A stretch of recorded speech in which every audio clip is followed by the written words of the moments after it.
মুক্তিযোদ্ধা সমাবেশের উপস্থিত রয়েছেন এই সভার প্রধান অতিথি বারবার যারা নির্যাতিত বিএনপির সংগ্রামী মহাসচিব মির্জা ফখরুল ইসলাম আলমগীর উপস্থিত আছেন। এই সভার প্রধান অতিথি মির্জা ফখরুল ইসলাম আলমগীর এবং সভাপতি রণাঙ্গনের বীর মুক্তিযোদ্ধা মেজর হাফিজউদ্দিন আহমেদ বীর বিক্রম সহ উপস্থিত জাতীয় নেতৃবৃন্দ, আমার সামনের মঞ্চে উপবিষ্ট নেতৃবৃন্দ, আসসালামু আলাইকুম।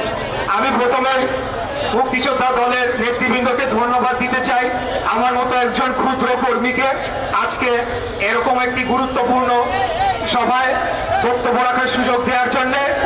বাংলাদেশের গর্ব, জাতির গর্ব বীর মুক্তিযোদ্ধাদের সামনে দুটি কথা বলতে পারছি, সেটার জন্য আমি ধন্যবাদ জানাচ্ছি। আমি শুধু আজকে আমরা ইতিহাস শুনবো প্রবীর মুক্তিযোদ্ধাদের মুখ থেকে। আমি শুধু এতটুকুই আপনাদের মাঝে বলতে চাই, আমরা হার মানি নাই, আমরা হাল ছেড়ে দেই নাই। যত বছর লাগে, যত জীবন দিতে হয়, যত অত্যাচার নির্যাতন সহ্য করতে হয়, আমরা এই অবৈধ খুনি ফ্যাসিস্ট স্বৈরাচারকে পতন করে বাংলাদেশে গণতন্ত্র প্রতিষ্ঠা করব।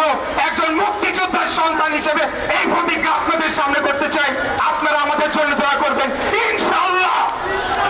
আমরা ভয় পাই না, আমরা কারাগারকে ভয় পাই না, আমরা জেল জুলুমকে ভয় পাই না, আমরা মামলা হামলাকে ভয় পাই না।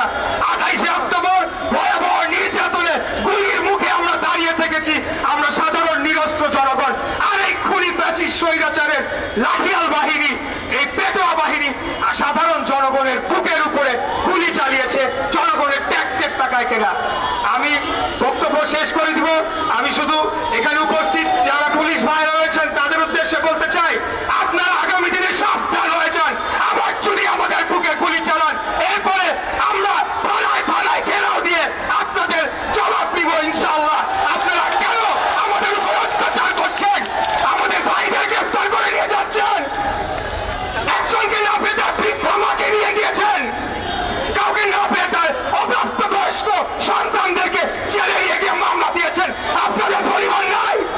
এই আওয়ামী লীগের নেতৃত্বের প্রতি বলতে চাই, আপনারা তো রাজনীতি করেন, একটা সৌহার্দ্যপূর্ণ সম্প্রীতির রাজনীতি আপনারা কেন প্রতিষ্ঠা করতে পারলেন না? সেটার জন্য আগামী দিনে আপনাদেরকেও জবাব দিতে হবে। আমি আর বক্তব্য দীর্ঘায়িত না করে আগামী দিনে সর্বাত্মকভাবে এই লড়াই চালিয়ে যাওয়ার প্রতিজ্ঞা জানিয়ে বক্তব্য শেষ করছি। খোদা হাফেজ। বাংলাদেশ জিন্দাবাদ, বাংলাদেশ জাতীয়তাবাদী দল জিন্দাবাদ, আমাদের নেতা দেশনায়ক জনাব তারেক রহমান জিন্দাবাদ, দেশনেত্রী বেগম খালেদা জিয়া জিন্দাবাদ, শহীদ রাষ্ট্রপতি জিয়াউর রহমান অমর হোক, অমর হোক, অমর হোক।